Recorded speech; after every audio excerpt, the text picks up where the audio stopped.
ngeluh, terhindar 60 sifat buruk dalam diri kita, dan Allah berikan sifat baik dalam diri kita dengan as-sajadah. Yasin dibaca dari Kamis Maghrib sampai Kamis Isya. Kalau betul-betul niatnya karena Allah, maka kita akan dimudahkan menuju diampunkan dosa hingga besok pagi. Masya Allah. Nah, ini dibaca nih fadilah surat pilihan, ya, diiringi dengan doa, ya. Nah, insya Allah ini bisa diwasilahkan. Ya Allah, saya baca Al-Kahfi, dengan Al-Kahfi ini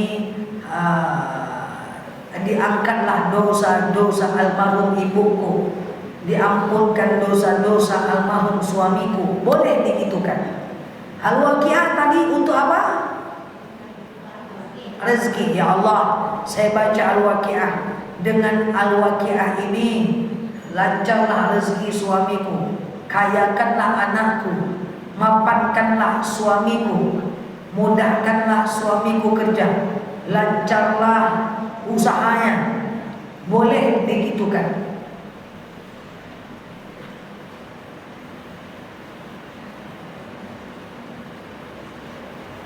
Boleh diwasilahkan maksudnya, boleh didoakan.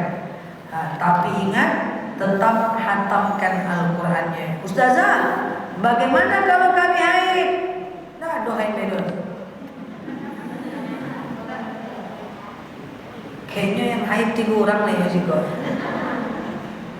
Nah, kalau haid, baca di handphone atau Quran yang ada Latin, atau buku yang ada Latin dan terjemahan. Nah, caranya gimana? Jangan dilakukan keseluruhan secara mendadak. Misalnya Al-Muluk Al-Wa, misalnya bulan ini saya mau konsisten sholat duha dulu. Bulan depan saya mau konsisten, misalnya adalah Al-Muluk lagi. Duhanya jangan Al-Kahfi. Misalnya Al-Kahfi dulu. Nah, nanti bulan depan saya pengen Al-Muluk, Al-Kahfinya jangan ditinggal. Kalau ibu-ibu udah usia 50-60an, gampang mengerjakannya. Ibu-ibu kan tidak kemana-mana oleh kan, anak cucu lah gandang, daripada ngaleng-ngaleng di rumah, ya kan? Bagus lagi baca fadilah surat pilihan ini. Semoga bacaan dari surat-surat pilihan kita diijabah oleh Allah menjadi satu amal pemberat timbangan pahala kita di yaumil akhir. Amin. Nah, iringi dengan doa lain. Seperti itu. Ada yang mau ditanyakan silakan, kalau tidak kita cukupkan. Dalam dan luar tema boleh.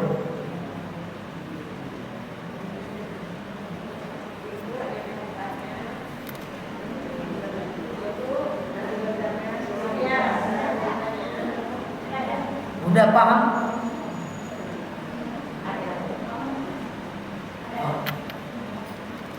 Oke, demikian.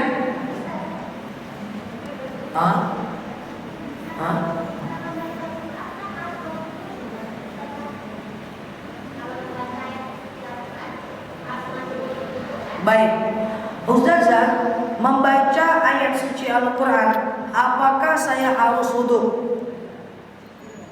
Kalau, nah ini poin pertama, kalau dia adalah full Arab, jadi jumlahnya 30 juz, seluruhnya berbahasa Arab, banyak ulama yang mengatakan wajib wudhu, tapi Imam Nawawi mengatakan sunnah wudhu.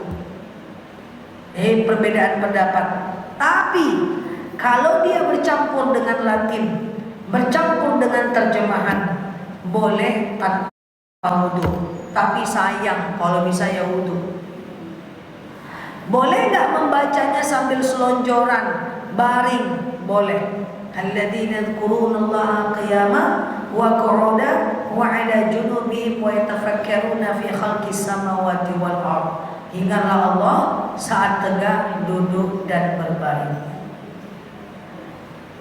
Boleh nggak bacanya terputus lagi jualan di kedai, Bismillahirrahmanirrahim.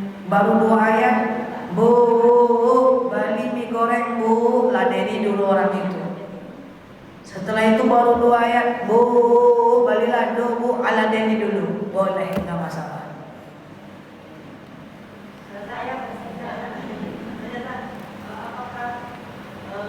Beda juga pahalanya orang yang membaca Quran itu dengan duduk dan Pahala baca Qurannya sama, cuma tidak dapat pahala sunnah wudhunya. Sementara kan wudhu itu banyak banget manfaatnya. Pertama, menggugurkan dosa-dosa kita setiap kita membasuh. Yang kedua, dapat pahala sunnah wudhu. kita kalau berzikir kadang ada 33, ada yang 11. Kalau terlebih atau kekurangan sangat berbeda. Zikir habis sholat. Iya. Zikir habis sholat ada yang 11, ada yang 33, Ada yang 100. ada yang 100. Iya. Dan kadang kadang-kadang berzikir ada yang kurang, ada yang apa tergantung hitungnya tadi kok kadang kurang atau terlebih. Kadang zikir itu kurang atau lebih. Iya. Zikir tidak harus dihitung. Rasulullah itu istighfarnya 700 kali setiap habis sholat. Kenapa ada 33, ada yang 100? 33 itu adalah takrir sahabat. Hei sahabat, kata Rasulullah, kenapa engkau zikir 33? Karena aku suka aja angka 3. Tidak harus dari itu. Tidak harus. Cuma kalau bisa zikir itu meningkat. Bulan ini istighfarnya setiap habis sholat 33. Bulan depan 100. Bulan depan 200. Hari ini sholawatnya 100. Bulan depan 200. Itu gunanya kita bertasbih lebih banyak. Itu gunanya pakai cincin tasbih digital. Kalau zikir kita cuma 33, pakai jari bisa. Kalau 700, potong jari orang. Nah, ya kan? Apalagi kalau pakai tasbih kan susah. Jadi zikir itu sebenarnya tidak harus dihitung, ya. Tetapi kalau seandainya kalau bisa meningkat. Hari ini saya sholawat, kan zikir nggak harus habis sholat kan? Sambil baring sholawat kan bisa kan? Allahumma sholli ala Muhammad, Allahumma sholli ala Muhammad gitu kan? Nah, hari ini 100. Besok zikir saya 200. Nah, itu nggak bisa pakai jari. Nah, oke. Ya.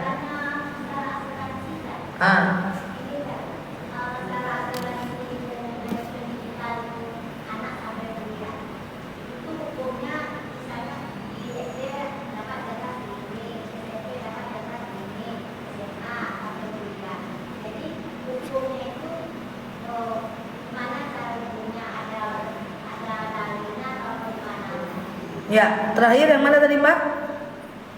Ya. Ya.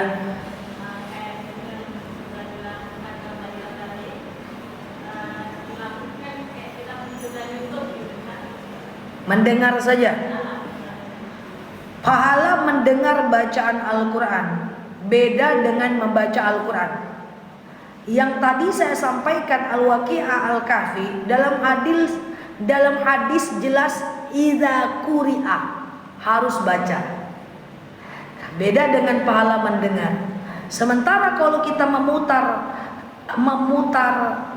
dari YouTube atau memutar dari speaker Al-Quran, itu kita cuma dapat pahala mendengar. Cuman jin dan setan pergi. Nah, gitu ya, pergi dari rumah kita, aman. Nah, cuma sementara fadilah surat pilihan tadi sangat dianjurkan dibaca. Oke? Ustazah, hukum asuransi apa? Asuransi itu tidak boleh. Saya coba jelaskan dengan bahasa yang sangat mudah. Asuransi apa yang ibu mau? Pendidikan, kesehatan itu sama saja. Contoh, misalnya asuransi pendidikan kita bayar setiap bulan, tep.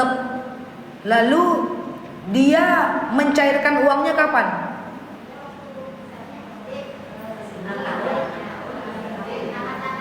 Uang yang dicairkan lebih daripada uang yang kita tabung. Jelas. Jadi asuransi itu misalnya sehari 1 juta, SD dapat segini, itu lebih daripada uang yang kita kasih. Paham nggak Zena? Misalnya 500.000, setahun 8 juta misalnya. Nanti kata dia yang dia cairkan tuh 15 juta, kan begitu kan? Pertanyaannya yang 7 juta tuh uang siapa? Itu yang nggak tahu kita. Kalau sifatnya adalah bunga, udah pasti riba. Kalau itu pinjam meminjam, uang siapa tuh yang kita pinjam. Kalau dia adalah pemberian, kita nerima uang dari siapa. Sementara yang namanya memberi, harus jelas siapa pemberi, siapa yang memberi, dan barang yang diberi. Sama dengan asuransi kesehatan, perhatikan. Misalnya, saya bayar asuransi 1 juta 1 bulan. Setelah 12 bulan, berarti saya udah bayar 12 juta. Rupa-rupanya na'udzubillah, saya sakit jantung, saya harus pasang ring jantung ke Malaysia. Maka saya pasang 2 ring jantung, kena 300 juta. Tadi yang saya udah bayar 12 juta. Berarti ada selisih 288 juta, betul? 280 juta, 88 juta itu gratis, betul? Itu uang siapa? Itu permasalahan asuransi. Dia masuk dalam fikih yang mana? Pertama, kalau dia dianggap pinjam meminjam, mana orangnya? Harus saya ganti. Faktanya kan nggak diganti, betul? Kalau pinjam harus ganti. Kalau itu adalah pemberian, harus jelas siapa yang memberi. Kalau itu adalah sewa menyewa, enggak juga. Kalau itu adalah jual beli, enggak juga. Jadi asuransi itu repotnya adalah dia tidak termasuk dalam fikih muamalah. Dibilang sewa menyewa tidak, dibilang upah mengupah tidak, dibilang jual beli juga tidak, dibilang pinjam meminjam juga tidak. Dia tidak termasuk dalam fikih muamalah, gitu. Paham nggak saya ini? Kalau BPJS gimana? BPJS ikhtilaf. Terjadi perbedaan pendapat di kalangan ulama.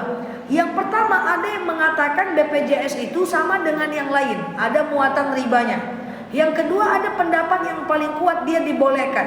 Karena pertama, sebenarnya itu tanggung jawab pemerintah. Cuman kita subsidi dari pemerintah. Kesehatan kita ini sebenarnya tanggung jawab pemerintah. Pemerintah membantu, kita hanya membayar. Pemerintah mensubsidi. Adapun denda daripada BPJS itu bukan riba, tetapi itu bagian dari hukuman saja. Maka BPJS ikhtilaf. Masih boleh nggak Ustazah? Masih boleh. Karena dalam aturan negara Islam, dalam fikih itu dijelaskan bahwa negara bertanggung jawab penuh terhadap kesehatan masyarakatnya. Cuma negara kita hanya mampu memberikan subsidi, kita bayar sebagian, itu maksudnya. Dan uangnya jelas, uang siapa? Uang negara, uang pemerintah. Kalau dia swasta, uangnya uang siapa? Nah, itu yang kita bingung. Kalau asuransi itu boleh, saya akan pasti memakainya. Karena dalam teori keuangan, asuransi dulu baru investasi. Uang yang kita tabung bisa habis kalau kita sakit, betul? Jadi kebutuhan, kemudian tabungan, kebutuhan, lalu kemudian tabungan, lalu kemudian asuransi, baru investasi. Banyak pun uang kita, kalau kita sakit uang kita habis. Makanya sebenarnya asuransi itu memproteksi harta kita, melindungi harta yang udah kita simpan, kan gitu kan? Cuman kan nggak boleh. Kalau boleh saya duluan yang pakai. Dalam teori-teorinya seperti itu, teori keuangan. Uang yang masuk, tabungan, asuransi, investasi. Oh kita sakit, ada asuransi. Investasi uangnya aman nih. Aset ibu, rumah kos ibu, sawit ibu aman. Tapi kalau ibu udah sakit, tak jual sadonya bisa apa mah? Terjual sawit ibu, terjual. Jadi sebenarnya asuransi itu memproteksi harta kita. Itu kan versi orang asuransi. Tapi apapun kegunaannya, selagi dia bertentangan dengan syariat, jangan lakukan. Ini bahaya kalau video saya dipotong dianggap pro asuransi, ini kacau ini. Asuransi nggak boleh. Samonya mah, asuransi itu nggak jalinya PTC aduh. Kalau arisan nggak apa-apa, karena arisan itu dia babnya bab pinjam meminjam.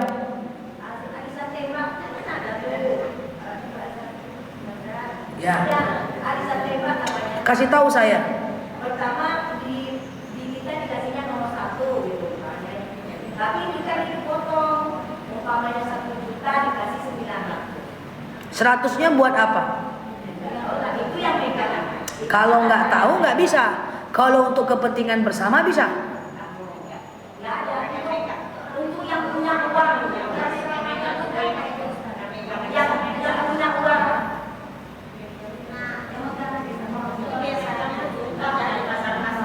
Iya.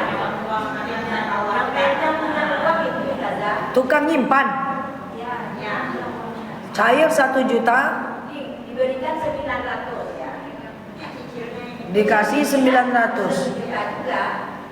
Yang 100 lagi kemana uangnya? Itulah jasa untuk yang megang. Kalau jasa nggak masalah, itu ujroh karena dia tukang pegang. Yang penting kita setuju. Kalau untuk traktir makan kawan juga nggak masalah. Yang nggak boleh itu adalah harisan yang ada unsur riba. Contoh, siapa yang telat bayar kena denda, itu satu. Yang kedua yang nggak boleh itu arisan sifatnya lelang. Siapa yang mau dipotong lebih banyak, dia yang dapat. Kita ikut arisan nih, 10 orang 10 juta, berarti 100 juta. Ada arisan 1 juta? Adalah, banyak lah. Di Pekanbaru nih banyak ibu-ibu arisan rumah, arisan mobil, banyak jemaah saya.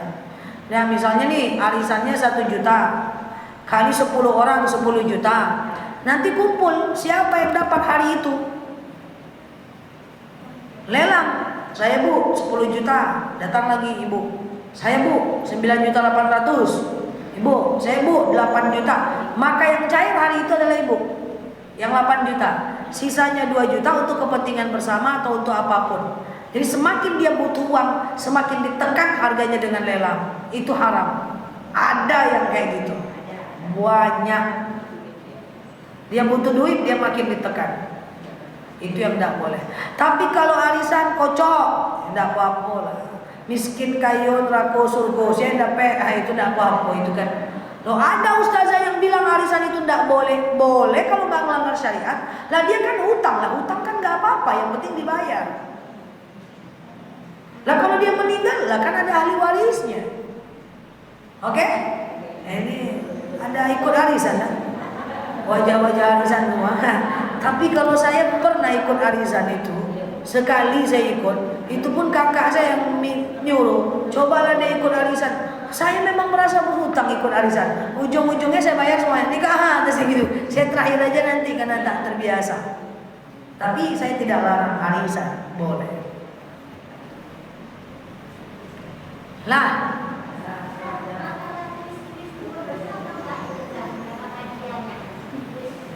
kuis, contoh. Baik, kuis selagi tidak bertaruh nggak apa-apa. Apa beda judi dengan permainan? Contoh, kalau judi, ya ayyuhalladzina amanu innamal khamru wal maisiru wal ansabu wal adlamu rijsun min amali syaitan. Kalau judi haram. Contoh judi. Judi ada taruhan. Saya dengan ibu yang di depan nih 10 orang kita naruh duit. Sejuta. Terkumpul 10 juta. Kita bermain, kita bertaruh. Taruh uang 1 juta kan gitu kan? Nanti ada yang menang. Yang menang bawa uang 10 juta. Yang kalah kehilangan uang 1 juta. Itu judi. Paham? Apa bedanya dengan kuis? Tidak ada yang kita pertaruhkan. Undian Car Free Day, mana ada yang dipertaruhkan? Orang dananya jadi dari pemerintah, dari swasta, dari masyarakat. 17 Agustus, mana ada yang dipertaruhkan? Ini semua haram. 17 Agustus pun haram. Panjangnya kepala wadahnya. Ada juga yang bilang 17 Agustus haram katanya. Mengundi nasib. Itu kan tidak ada yang dipertaruhkan. Itu permainan. Contoh Car Free Day, ya kan?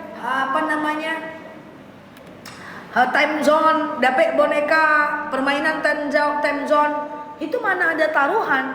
Itu kan cuma bayar tiket. Pasar malam, itu nggak apa-apa. Itu kan bukan taruhan. Kalau yang judi itu ada pihak yang dirugikan, bertaruh Sama dengan kuis, itu taruh dia, kan ada ditaruhnya, paham ya? Nah, tapi kalau dia tidak bertaruh, nggak apa-apa. Jadi Car Free Day, lomba gerak jalan santai, lomba jalan santai, naik sepeda santai, kan nanti ada kuisnya tuh. Dapat kipas angin. Nah, itu nggak masalah, karena dia tidak ada yang dipertaruhkan di sana. Itu laib, itu permainan. Jangan semuanya haram, pening kepala kita. Kayak lomba 17 Agustus, nggak ada yang dipertaruhkan di situ. Tapi kalau judi itu bertaruh, 1 juta kumpulkan, nanti ada yang menang, ada yang kalah, itu yang haram. Jadi bedakan mana perjudian, mana permainan. Wallahu a'lam bishawab. Ala hazihi niyah. Al-Fatihah.